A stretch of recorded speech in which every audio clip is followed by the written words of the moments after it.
The Ascendant dark side of the New World Order. A specific alliance of political and financial interests has coalesced, placing the accumulation of capital above human welfare and planetary health.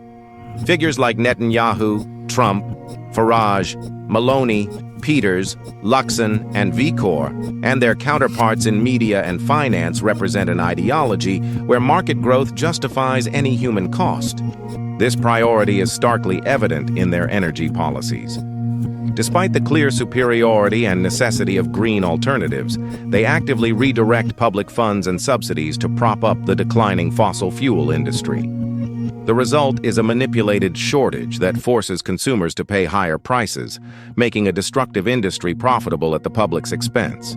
Simultaneously, their corporate media apparatus works to obscure the truth.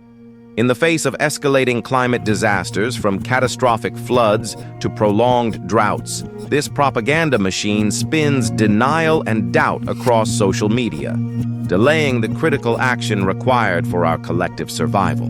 This logic of profit over people extends to the very roof over our heads. By financializing housing into a speculative asset, they have created a system where high prices and artificial scarcity are features, not bugs.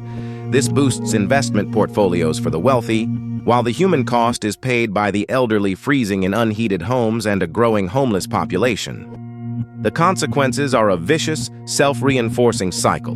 Climate disruption and speculative investments destroy stable jobs and erode purchasing power, leading to unemployment, inflation, and widespread destitution. Yet, in a masterstroke of misdirection, this systemic crisis is blamed on immigrants and beneficiaries who are scapegoated for taking housing and jobs.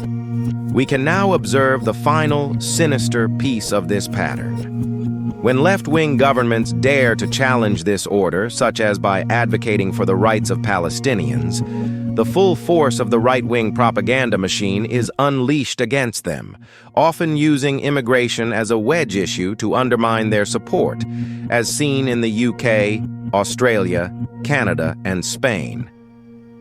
Ultimately, this is the dark face of a system in its final, desperate stages. The same leaders who are complicit in the financialization of our essentials and the denial of our climate crisis are also complicit in the use of starvation as a weapon of war. The right-wing spectrum of the West has embraced a profound darkness, a final, violent consolidation of power before an inevitable collapse. The world is now turning against them,